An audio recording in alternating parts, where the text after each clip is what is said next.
Hey guys, tonight we slip into velvet shadows and gleaming marble, into a palace where the ceilings scrape the sky and the walls hum with secrets. Picture yourself there, your sandals scuffing polished stone, the smell of incense heavy in the air, the faint echo of drums outside. You're about to live the life of a eunuch, a path as dazzling as it is terrifying. And, let's be honest, you probably won't survive this if you forget which noble gets the first cup of tea.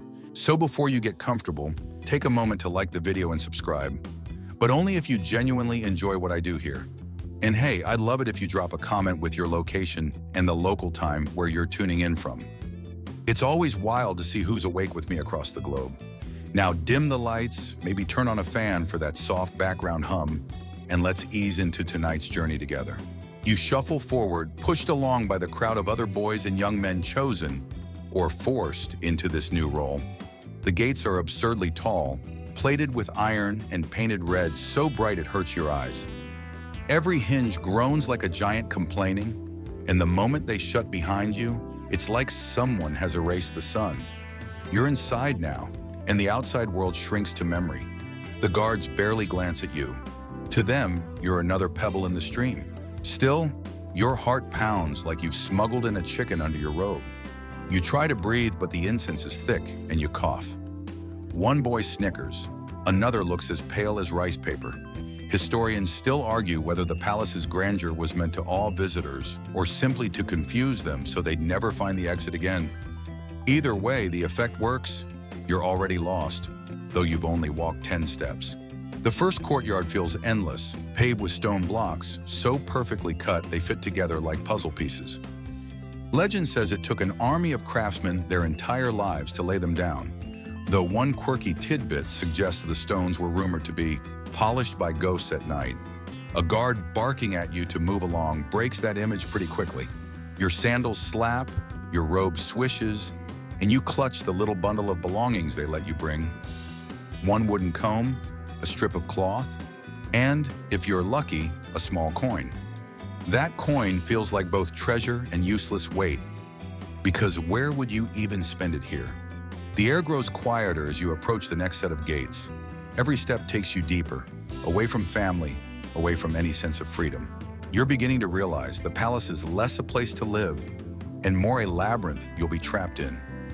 A group of senior eunuchs stand waiting. Their heads are shaved smooth, their faces lined from years of candlelight and intrigue. One looks you over, squints, and makes a mark on a bamboo slip. You've been cataloged like an object, a tool, a pawn, not a person. Still, there's a certain thrill in it. You glance up at the high balconies where silk curtains flutter, and for a moment you imagine catching sight of the emperor himself. But only a pigeon watches, tilting its head as if judging your posture. They march you into a dormitory. The room is long and low, rows of mats on the floor, no privacy, no warmth except what your neighbors' bodies give off. The walls smell of damp wood, and you wonder how many boys cried here before falling asleep. You try not to add to that number. One senior eunuch, his voice rasping like gravel, explains the basics. Don't speak unless spoken to, don't look nobles in the eye, and absolutely never touch anything golden unless you want to lose the one hand you've got. You nod furiously, committing every rule to memory, but it's not all stern warnings. Another senior leans down and whispers, if you ever see a tray of dumplings unattended, take 2, hide 1. A joke? Maybe. But his wink makes you think there's more truth to it than he'll admit aloud. That night, lying on the mat, you listen. You hear snores, muffled sobs, and outside the endless rhythm of the palace. The gong at the hour, the footfalls of guards, the rustle of silk in the distance. You realize sleep won't come easily, not with your mind running circles around what's coming next. The palace from within feels like a giant beast. Each hallway a vein, each chamber a beating organ, and you, a small red cell swept along.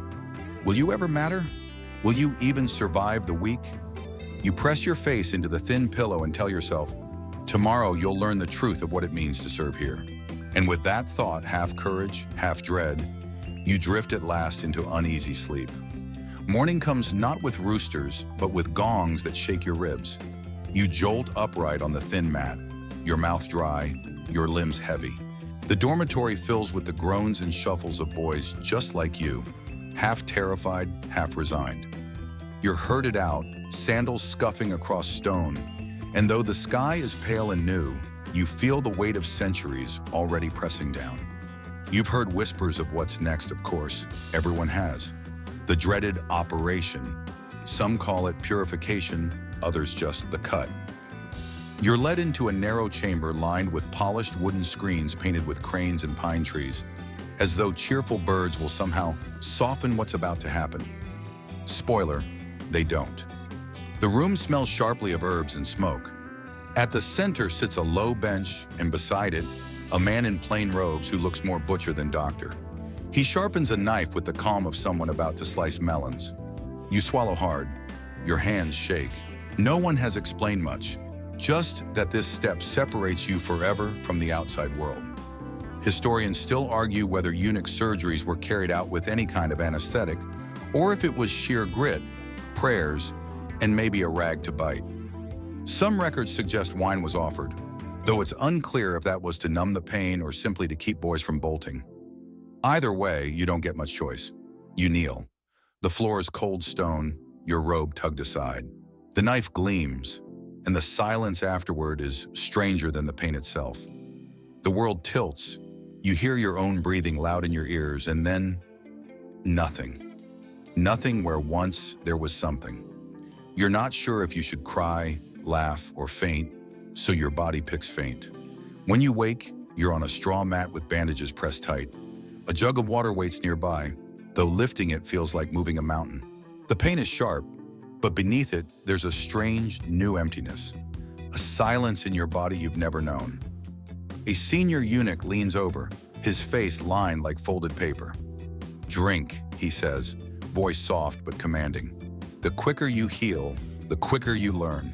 You nod weakly, sipping water that tastes of iron. One quirky tidbit floats to mind as you lie there. Some eunuchs in ancient China supposedly carried their removed parts in jars, believing that being buried whole would matter in the afterlife. The thought makes you shudder. No jar for you. You'll just have to trust the afterlife to figure things out. Days blur. You heal slowly, the dull ache becoming background noise. Food comes in bowls of thin porridge and occasional cabbage. You shuffle to the courtyard for short walks, learning how to move again without wincing every step. Around you, other boys stagger, some with faces pale as wax, some trying to grin as if they've joined a secret club. You notice how voices around you shift. Your own begins to sound higher, lighter. One boy cracks jokes about it, earning a smack from a senior. Humor, you realize, is risky currency here. Useful, but dangerous. As you recover, you're taught to breathe differently. Strange advice, but it makes sense. Pain forces shallow breaths, so the seniors show you how to fill your chest, then release slowly. It steadies you. You practice until you almost look calm. Almost. At night, lying awake, you wonder what this means for you now. You're no longer quite like other men, yet not treated as a noble either. You're somewhere in between, in a category carved by knife and decree. The palace, it seems, has a special place for those who are neither one thing nor the other.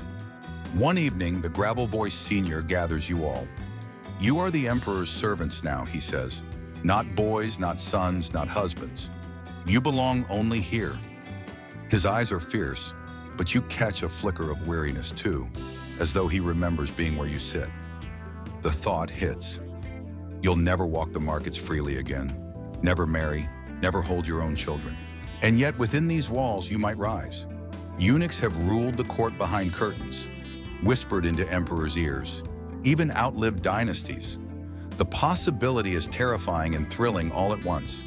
You shift on the mat, still sore, still uncertain. The silence in your body echoes into your future, and you can't decide if it's a hollow or a doorway. But either way, the path has begun, and there's no stepping back through those colossal gates. Your body has almost healed when they hand you the first real symbol of your new life, a robe. It's stiff, dyed a deep blue that seems too fine for you, though compared to the gold and crimson silks fluttering elsewhere in the palace, it's basically the equivalent of a clearance rack hoodie. Still, slipping into it feels like sliding into someone else's skin. You're no longer the village boy you were. You're property now, wrapped in fabric that rustles like whispers. The robe itches. You scratch only to earn a sharp rap on the knuckles from a senior eunuch. "Never fidget in the presence of nobility," he scolds. "They see everything, even what they pretend not to." You bow your head, cheeks hot. Turns out this new uniform isn't just clothing. It's armor, a cage, and a billboard all at once. You're marched into the practice courtyard, where dozens of fresh eunuchs stumble through lessons in posture. It's like military drill, except the weapons are trays of tea and bowls of soup. You balance one on each hand, arms trembling, while the instructors bark corrections. Too fast and you slosh liquid everywhere. Too slow and you'll be called lazy. Somewhere between disaster and perfection lies survival. Historians still argue whether palace etiquette manuals were genuine guides or more like intimidation tools. Some say they were intentionally impossible to follow, so mistakes would keep servants humble and controllable. You, standing there with broth dripping onto your sleeve, lean toward that interpretation. One quirky tidbit eases the tension, though. The senior eunuch teaching bows insists that every bow has a different depth. A shallow one for casual greetings, a deep one for the emperor, and an absurdly specific angle, 45 degrees, for imperial concubines. You can't help imagining a group of eunuchs walking around with protractors, checking each other's accuracy. You stifle a laugh, then cough to hide it. Etiquette goes beyond bows. You learn how to address everyone: Your Excellency, Your Ladyship, Your Radiance. Titles stack so high you worry you'll forget and invent one on the spot. Calling someone Your Sparkly Awesomeness probably won't fly, though part of you is tempted. Meals with seniors become lessons too. You're shown how to hold chopsticks so delicately you barely touch the rice, how to sip tea so quietly even the crickets outside can't hear. You realize quickly that mistakes here aren't just embarrassing, they can be fatal. Spill tea on the wrong robe, and you might spend the night in a punishment cell. Or worse, the dormitory buzzes with whispered complaints. One boy jokes that nobles should just eat with straws to avoid all this chaos. Another suggests they probably do, behind closed doors. Laughter ripples softly but dies fast when a guard's shadow passes the doorway. Humor is your only weapon, and even that must stay sheathed. The strangest part comes during lessons in walking. Yes, walking. Turns out you've been doing it wrong your whole life. Your stride must be short, your toes slightly turned, your pace matched to the rhythm of ceremonial drums. Imagine learning choreography for the simple act of moving from point A to point B. It feels ridiculous, until you see how gracefully the older eunuchs glide, silent as smoke. Then you realize this isn't just walking, it's performance. At night, lying on your mat, your legs ache from bowing, kneeling, and pretending you're a human teapot stand. You mutter to yourself, practicing titles under your breath, until your bunkmate groans, "Sleep, or may the gods send you 5 more empresses to memorize." You laugh softly, knowing he's right. Still, a sliver of pride grows. For the first time, you belong to something structured, something larger than yourself. You're not free, but you're part of a machine that keeps the empire glowing. And while that machine chews people up, it also gives you the chance to rise. You tug your itchy blue robe tighter, close your eyes, and imagine yourself years from now, walking perfectly, bowing flawlessly, whispering into ears that shape history. The image is fragile, almost laughable, but it carries you into sleep. The palace at night is another world entirely. By day, sunlight pours across gilded roofs, bouncing off jade tiles until your eyes ache. By night, torches flicker in long corridors, and the darkness feels alive. You shuffle quietly, bare feet on cool stone, your blue robe swishing around your ankles. You're not supposed to be here, not really, but curiosity pulls stronger than fear. The air is thick with scents, sandalwood drifting from shrines, sweet perfume leaking through a crack in a lady's chamber, and always the faint tang of oil smoke. You pause at a corner where moonlight cuts a silver path across the floor, and for a moment you feel like a thief in your own home. Whispers float along these corridors, lighter than moth wings. You can't catch the words, only tones, urgent, hushed, conspiratorial. The palace never truly sleeps, you realize. It just changes masks. By day, it's ceremony and spectacle. By night, it's schemes and secrets. Historians still argue whether most political decisions were made in official courts or in these shadowy side meetings. Standing there, straining your ears, you'd bet on the latter. You creep past a carved wooden screen, the lattice glowing orange from lanterns inside. A laugh escapes, a low, sly chuckle, and is quickly smothered. Someone is plotting. Someone always is. You hold your breath, hoping they don't hear your sandal scuff the floor. A quirky tidbit pops into your mind as you duck into another hallway. Some eunuchs were rumored to carry messages by hiding them in hollowed-out hairpins. You glance nervously at your plain sash, half expecting a note to fall out. Nothing does, of course. Still, you can't help patting yourself down, just in case you've somehow been recruited into treason without knowing it. The corridors twist endlessly, like the palace was designed by an architect with a grudge against maps. You find yourself passing the same painted dragon twice, then 3 times, wondering if you've been walking in circles. Each dragon's eyes gleam differently in the lamplight, as though they're watching, mocking your confusion. Finally, you stumble into a courtyard bathed in moonlight. The stone path glitters faintly with dew, and a pond reflects the stars, broken only by the ripple of a koi surfacing. The peace is startling, almost unnatural in a place so heavy with ambition. You crouch at the edge, dip your fingers in the cool water, and for a moment, you feel like a boy again, not a cog in a gilded machine. But peace doesn't last. A sound breaks it, the clatter of footsteps, deliberate and quick. You press against the wall, heart thumping. 2 figures pass by, robes trailing, voices sharp. You catch only fragments. Too dangerous. If she finds out, by morning, then they vanish, swallowed by shadows. You exhale slowly. Every night in this place seems to breed a new secret, a new alliance, a new danger. And you're just trying not to sneeze at the wrong time. Back in the dormitory, you lie awake, staring at the rafters.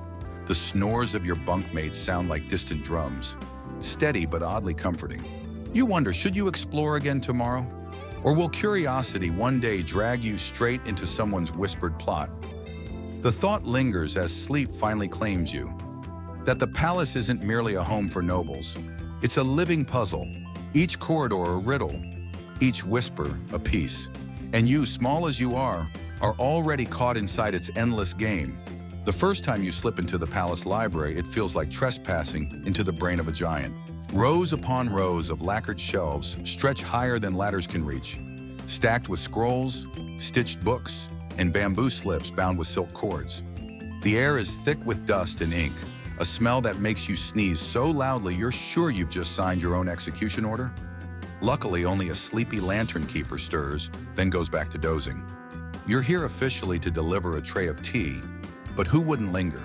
Every scroll seems to hum with secrets.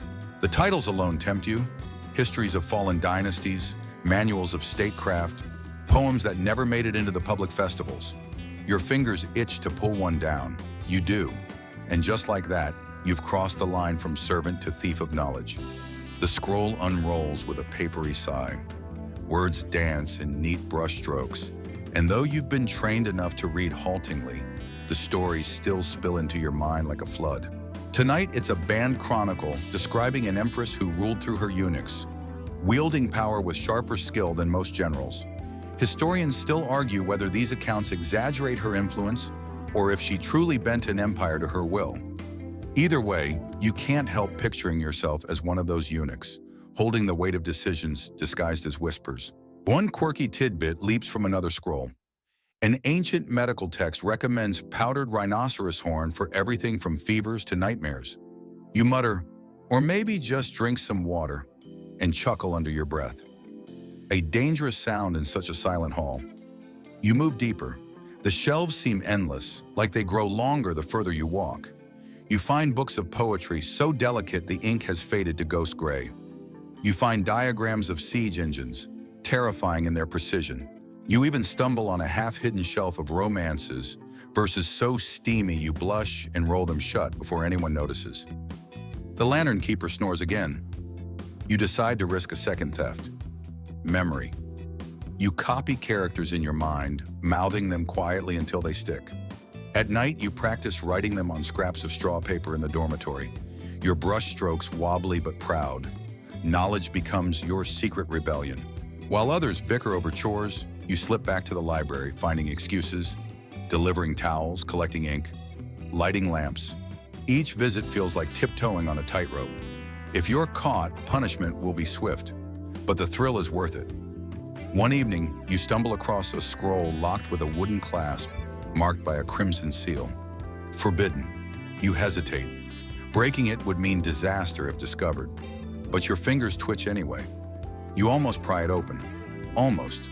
Then you hear footsteps echoing through the stacks, and you shove it back, heart pounding.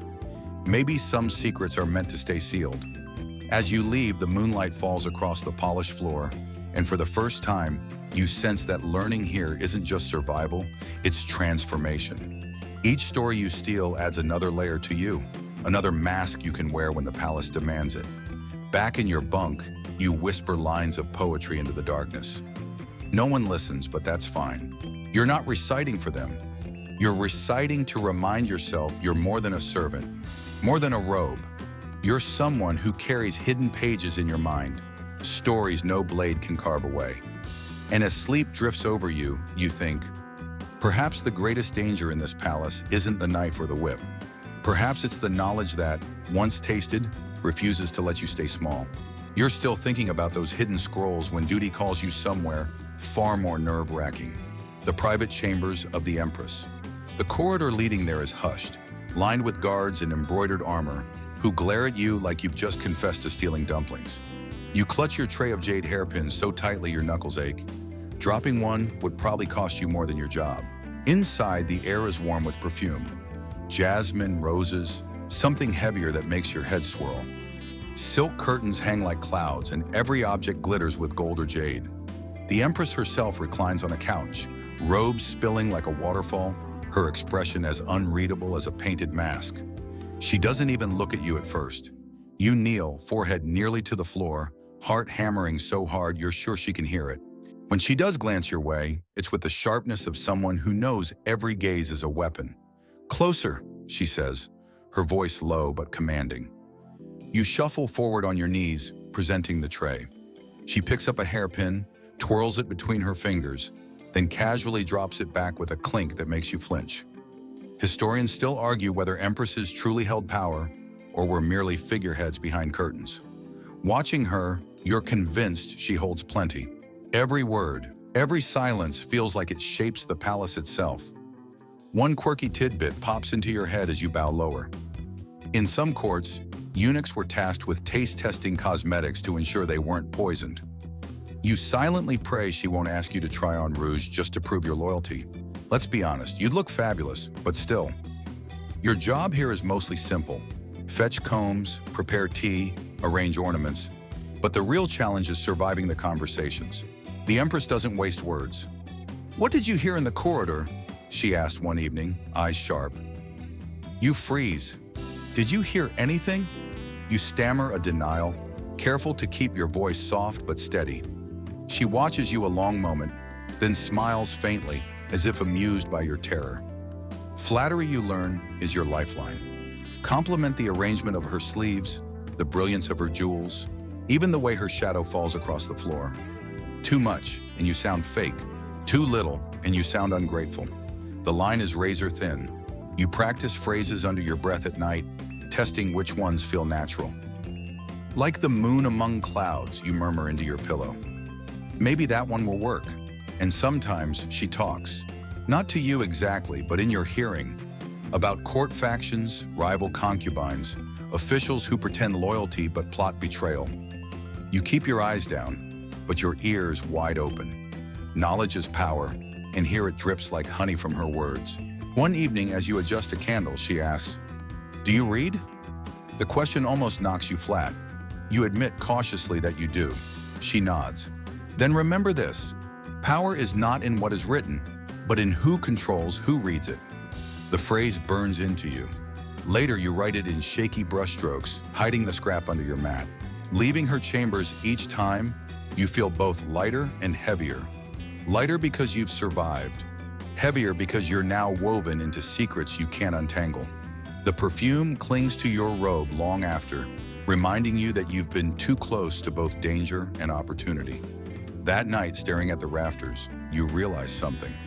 Serving the Empress is more than bowing and carrying trays. It's stepping into the orbit of power itself, where even silence becomes a gamble.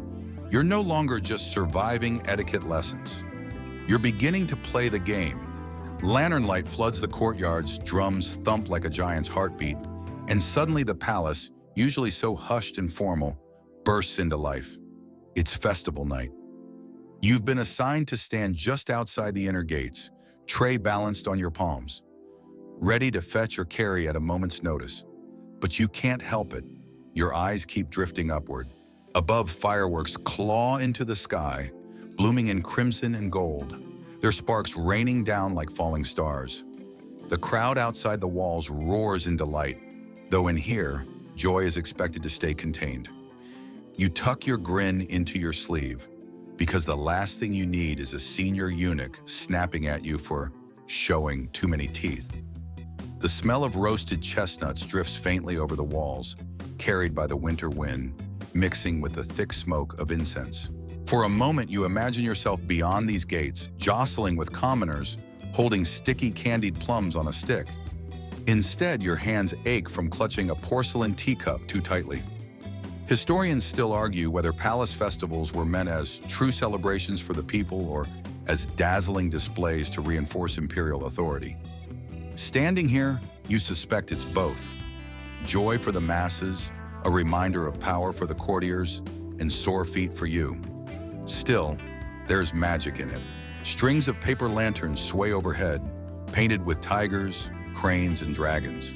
Their glow casts shifting patterns across the stone, so that even the walls seem alive for once. You catch your reflection in a lacquered pillar, robes neat, posture straight, face lit by flickering reds and yellows.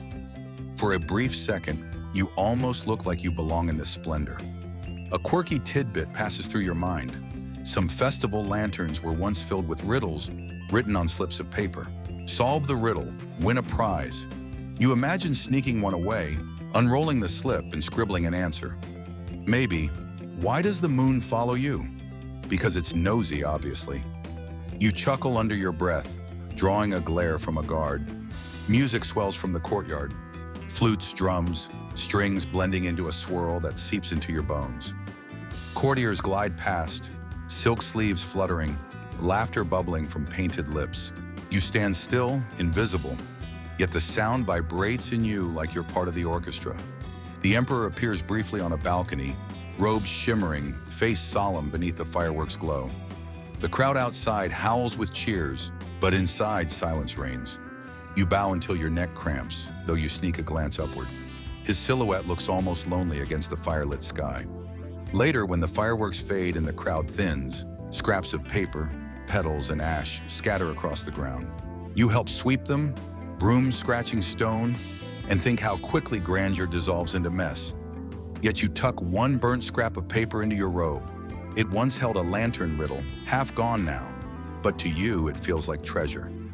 Back in the dormitory, the other eunuchs whisper about what they saw. Which court lady wore the finest gown, which official looked drunk, which fireworks fizzled before exploding. You listen, smile faintly, and finger the charred scrap hidden in your sleeve.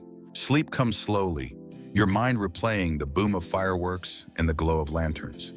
You remind yourself, your joy must always stay quieter than the crowd's. But still, in dreams, your laughter rings louder than any drum. The palace looks calm on the outside. Painted walls, gentle courtyards, koi gliding lazily through ponds. But underneath, it's a jungle, and the predators don't bear claws. They sharpen their tongues. Your first taste of this comes when you return from carrying documents to an official, only to find your sandals have vanished. Not just misplaced, gone. You hobble barefoot across sun-hot stones, the other eunuchs smirking as if they've just witnessed a comedy play. Rivalry is everywhere. The older eunuchs guard their influence like dragons hoarding gold. The newer ones jostle for scraps of favor, eager to climb even one rung higher on the palace ladder. And you, stuck in the middle, learn quickly that your robe isn't just itchy cloth, it's a bullseye. Historians still argue whether eunuch rivalries were petty squabbles or deliberate strategies encouraged by rulers to keep their servants divided. Whatever the truth, you're caught in the game. Every compliment from a noble lady sparks jealousy. Every extra bowl of rice handed your way becomes someone else's grievance. The tricks range from childish to cruel. Ink poured into your wash basin. Soap swapped with sticky resin. One day your scroll assignment mysteriously goes missing, only to reappear smeared with dirt right before inspection. You bow deeply and take the scolding, though your ears burn with humiliation. Later, you hear snickers from the shadows. One quirky tidbit floats through your mind during these skirmishes. Some eunuchs in Ming China reportedly held martial arts duels in hidden courtyards to settle grudges. You picture your tormentors swinging brooms like swords, shrieking battle cries. The image almost makes you laugh. Almost. Then you remember it's your sandals missing again, and the humor fades. You learn defense isn't about fists, it's about words. A sly remark here, a carefully dropped compliment there. Ah, Brother Lee always walks so swiftly. Perhaps that's why my sandals can't keep up. You mutter loudly enough for others to hear. Laughter ripples, and for once not at you. The rival blushes, cornered by your gentle sarcasm. But victories are fleeting. Soon enough, another eunuch accidentally spills tea on your robe, leaving a stain shaped suspiciously like a donkey's backside. You scrub at it in frustration, grinning weakly as others pass by, whispering. In the palace, reputation is as fragile as porcelain. One crack and the whole thing might shatter. At night, the dormitory buzzes with chatter. Some eunuchs recount their petty triumphs like generals boasting of campaigns. Others brood silently, plotting their next move. You lie still, staring at the rafters, wondering which path is safer, strike back or disappear into obedience. Neither feels comfortable. The truth settles like dust. Palace life is less about serving the emperor and more about surviving each other. You're not just part of a hierarchy, you're in an endless chess match where pawns elbow each other off the board. And though you long for peace, you realize you'll have to learn to play or risk being played into nothing. Still, as you roll onto your side, exhausted, a thought flickers. Somewhere between the pranks and whispers, you're gaining skills. Sharper observation, quicker wit, thicker skin. Perhaps even enemies can be teachers, though you'd never admit it to the sandal thief. After weeks of whispers, pranks, and endless bowing, you stumble on a place that feels almost unreal. The scholar's garden. It's tucked behind carved stone gates, usually off limits, but today you're sent to deliver brushes and inkstones. You step through, and suddenly the palace noise fades like someone stuffed cotton in your ears. The garden is alive in a different rhythm. Pine trees twist elegantly against the sky, their needles whispering in the wind. Bonsai stand on stone tables, each tree pruned into miniature mountains. A koi pond glimmers nearby, fish flicking orange and white tails that ripple the water like liquid silk.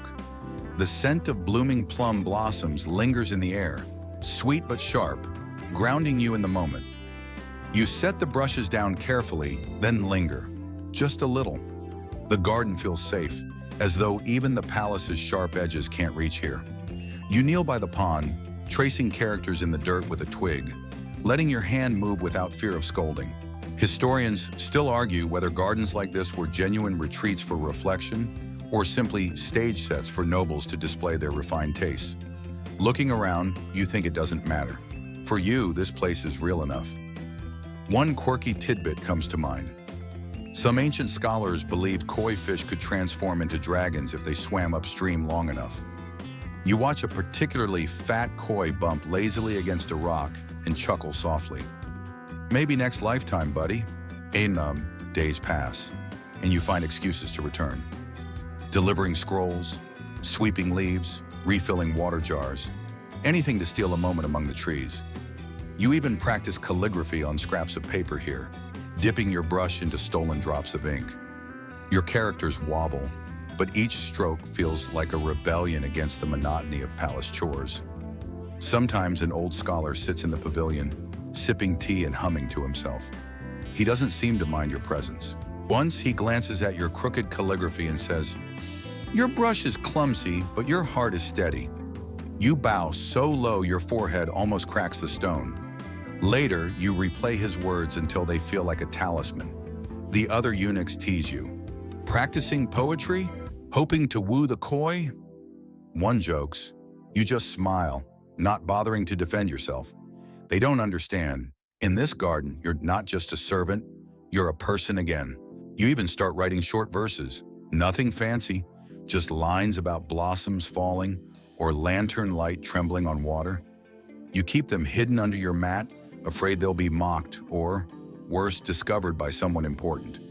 Yet the act of writing, of shaping thoughts into ink, steadies you like the garden itself.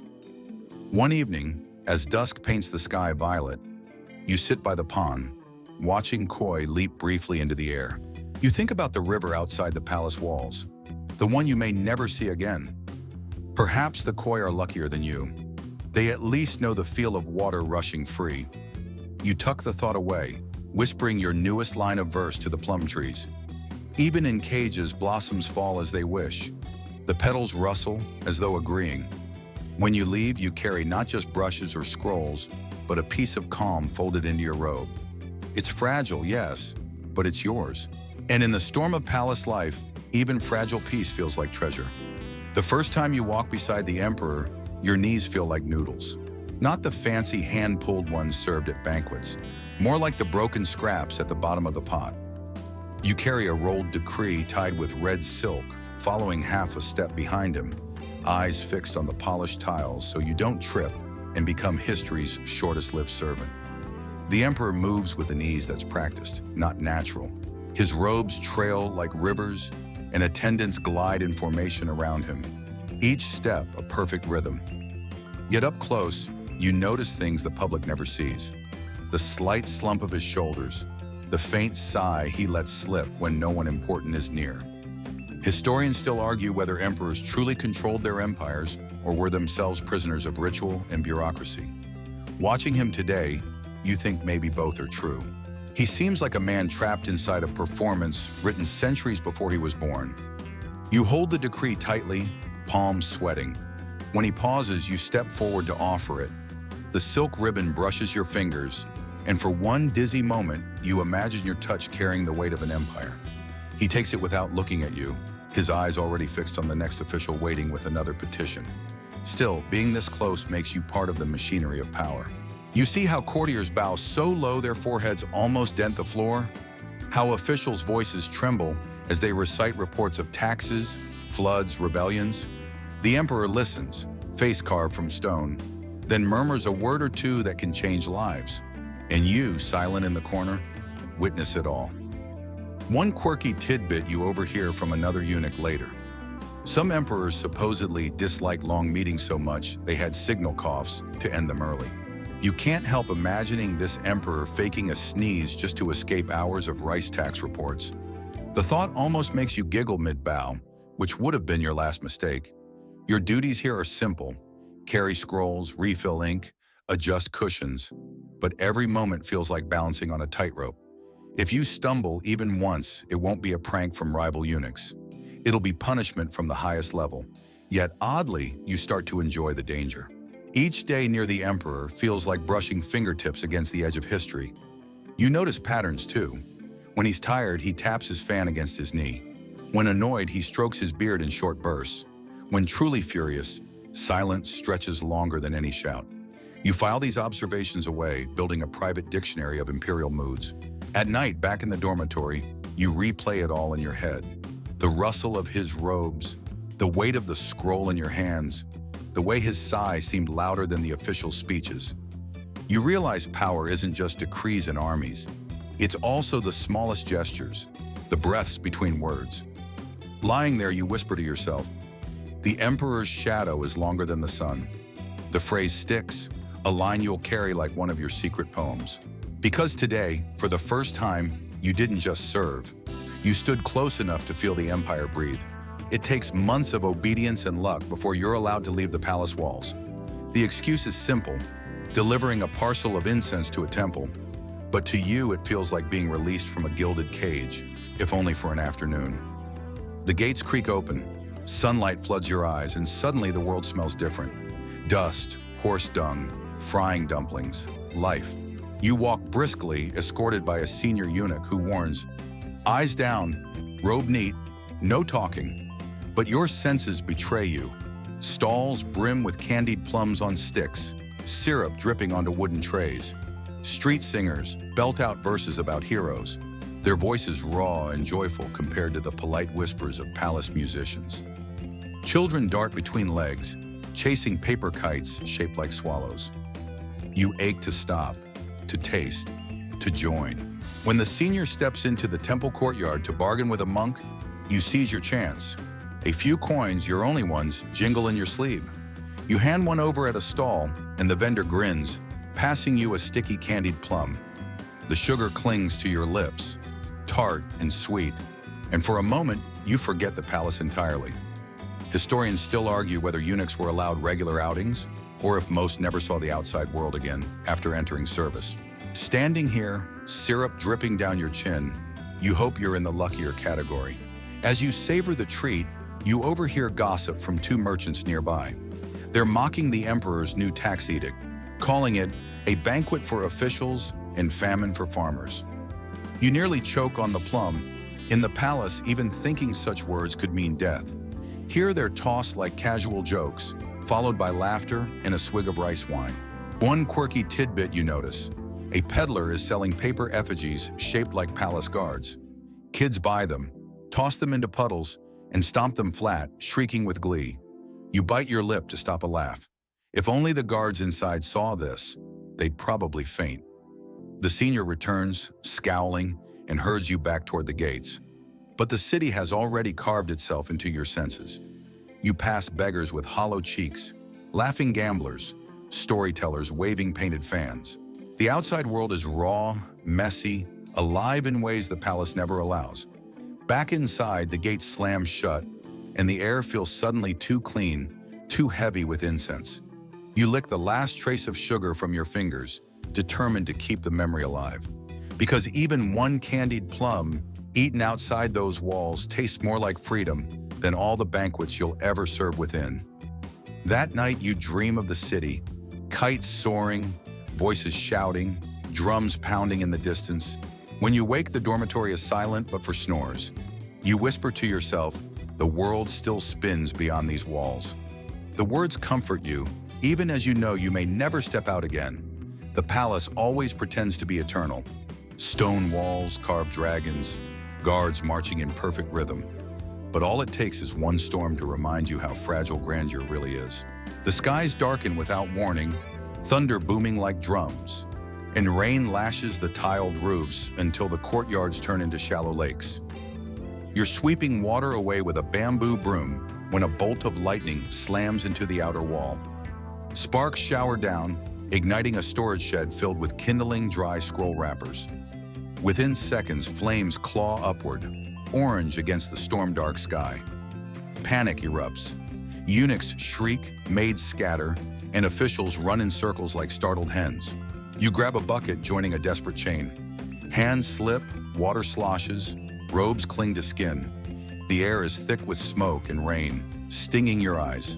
For once, rank doesn't matter. Everyone is just a frantic pair of hands passing buckets along.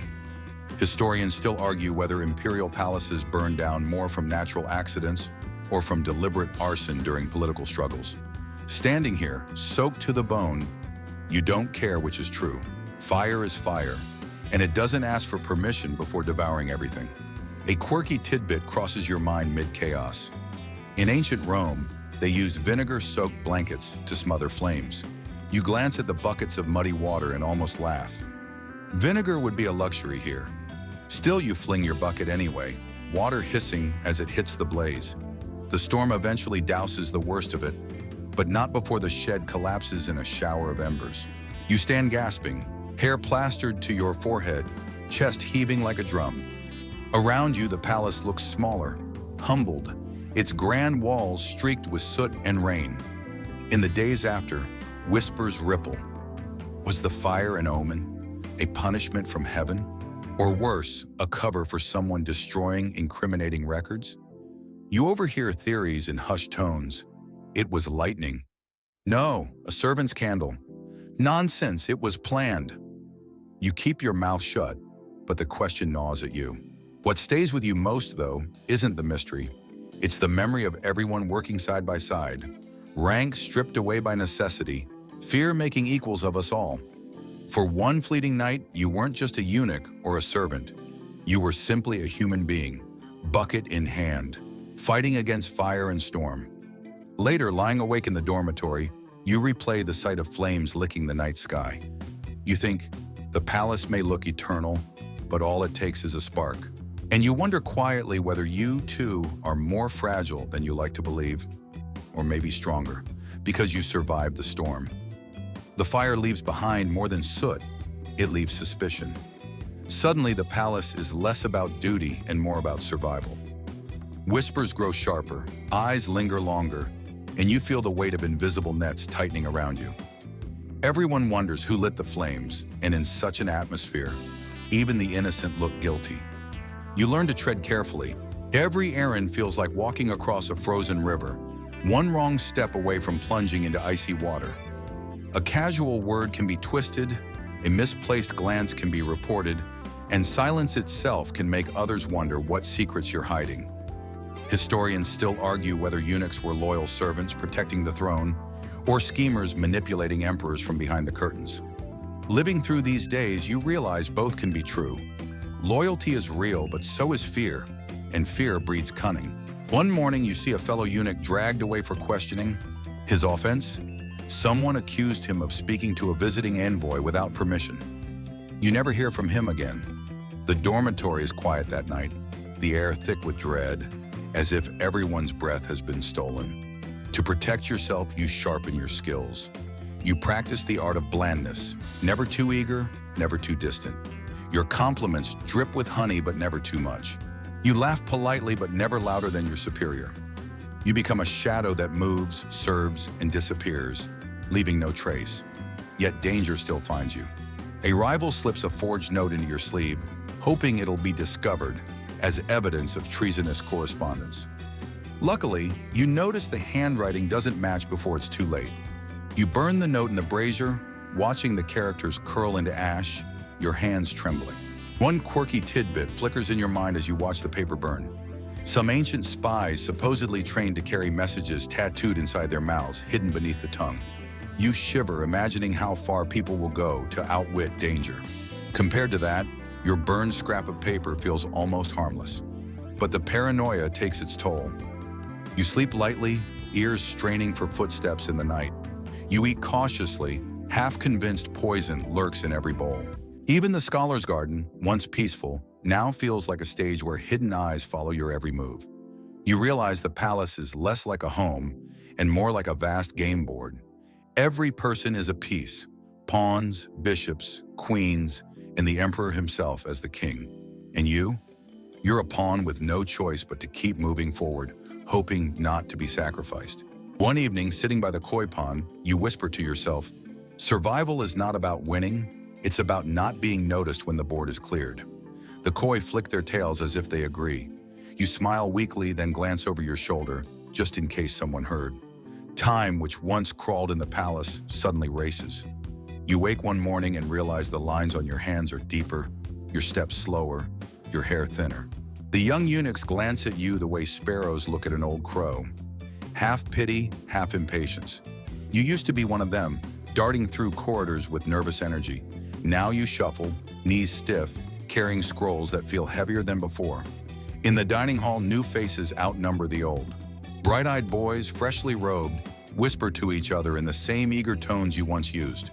They speak of ambition, of impressing the emperor, of climbing invisible ladders. You listen quietly, chewing your rice with care, remembering how you too thought life inside these walls was endless possibility. Historians still argue whether aging eunuchs were respected for their experience or quietly discarded once their usefulness faded. You sense both fates living side by side here. Some elders hold authority, their advice sought after like rare tea. Others vanish quietly, sent to temples or menial corners, their names fading faster than ink on cheap paper. One quirky tidbit drifts through your memory. In certain dynasties, retired eunuchs sometimes adopted sons, usually young servants, to carry their legacy since bloodlines were cut off. You chuckle softly at the irony. Even without families, the desire to leave something behind finds a way. You too crave a legacy, though you're not sure what form it should take. Sometimes you copy your poems neatly onto scraps of silk, hiding them beneath floorboards. Other times you whisper stories to the younger eunuchs, hoping one line, one image might outlive you. Whether they roll their eyes or secretly remember, you'll never know. The body betrays you in small humiliations. Your knees ache during long bows. Your hands tremble when holding cups for nobles. You cough at night, muffling the sound so others don't call you weak. Yet oddly, there's freedom in this slow fading. You no longer care about rivalries or stolen sandals. The sharp games of youth seem like ripples on a pond, long since smoothed. Instead, you find yourself lingering more often in quiet corners. The scholar's garden, the library's shadowed shelves, even the echoing laundry rooms where steam fogs the air. These spaces hold memories of your younger self, and walking through them feels like visiting ghosts. You think about the emperor, too, who once seemed immortal. His hair, once black, now streaks with gray. His voice has softened, less thunder, more sigh. You realize that even the sun around which the palace spins is setting slowly. That thought steadies you. If emperors fade, then so can you without shame. One evening, watching lanterns drift across the pond during a festival, you whisper, "I am a shadow among shadows, but even shadows stretch long in the twilight." The words comfort you, a reminder that presence doesn't always need applause. You know your time in the palace is narrowing, like a corridor with fewer doors left open. But instead of fear, you feel a curious calm. After all, you've survived fire, schemes, rivalries, and silence. Growing old here is its own rebellion, a quiet victory nobody can take away. The nights grow longer now, or maybe it's just you who notices them more. You walk through the palace with slower steps, lantern in hand, watching the light flicker against walls that once seemed alive with possibility. The echoes of your sandals, yes, the ones that used to be stolen for pranks, now sound like the heartbeat of someone who has lived too long in one place. You pause often, leaning against stone balustrades, letting your gaze wander over the courtyards where festivals once thundered with drums. The laughter of the crowd still lingers in memory, though in reality the space is hushed, filled only with the soft scuff of a night patrol. You smile faintly. The palace doesn't change much, yet somehow everything feels different. Historians still argue whether eunuchs left lasting marks on history or if they were merely silent tools of greater powers. You wonder which you are. Did your name ever matter? Or were you always just a shadow that passed unnoticed through the emperor's halls? A quirky tidbit pops into your thoughts. Some eunuchs in certain dynasties were buried in tiny coffins, shaped like writing desks, a symbol of their endless service. You imagine yourself in such a box, chuckling quietly, forever filing documents, even in death. The thought makes you shake your head, half amused, half resigned. You find yourself reflecting often in the scholar's garden. The bonsai are taller now, the koi fatter, their movements slower but no less graceful. You sit by the pond, whispering your old verses to the plum blossoms, as if they'll carry your words beyond the walls. Even shadows leave whispers, you tell them. The blossoms rustle in reply, or maybe it's just the wind. At night, you lie on your mat, staring at the beams overhead. Younger eunuchs chatter in the dormitory, their ambitions fresh and sharp. You smile, remembering when you, too, thought every whisper in the palace was a doorway to destiny. Now you know the truth. The palace is less a doorway and more a mirror, showing you endlessly to yourself. One evening, you light a single lantern and place your hidden poems beside it. Not many, just scraps of silk and paper, ink faded but legible. You wonder if someone will find them after you're gone. Maybe a curious hand will unfold the lines and read your words aloud, giving you one more breath in this world. As sleep draws near, you feel oddly at peace. You've lived a life few can imagine, from the shock of your first entry through the gates, to the cruel pranks of rivals, to the quiet dignity of standing near the emperor himself. You were not a hero, not a villain, not even a name sung by bards, But you were here and you endured, and that is enough. The lantern flickers low, casting shadows that stretch like long whispers across the wall. You close your eyes, letting the sound of koi splashing faintly in memory carry you into dreams. And now, as the story softens, so do you. The palace, with its stone walls and echoing corridors, fades gently into the distance. What lingers isn't the fear or rivalry, but the hush of gardens, the ripple of koi, the quiet strength of someone who lived in shadows and still found meaning there. Your breath slows, carrying you deeper into calm. The struggles you heard, the stolen sandals, the pranks, the storms, the endless chess match of survival, all dissolve like incense smoke curling into still air. What remains is the simple truth. You walk the halls of history, not as a ruler or warrior, but as a witness. And sometimes witnessing is its own kind of greatness. The koi still glide in your memory, lanterns still drift on unseen ponds, and the emperor's sigh still echoes faintly, as though reminding you that even power bends to time. The palace becomes softer now, no longer a cage but a dreamscape fading into velvet night. You stretch your mind into that twilight space, where the stories of the past meet the quiet of the present. Every step you took, every whisper you carried, every poem you hid, let them drift away now, like petals on water. Your eyes grow heavier, the fan hums softly, the room is dim, and the only task left is rest. So let go of the palace, let go of the weight of service, and let sleep carry you gently. You are safe, you are calm, and the night is yours.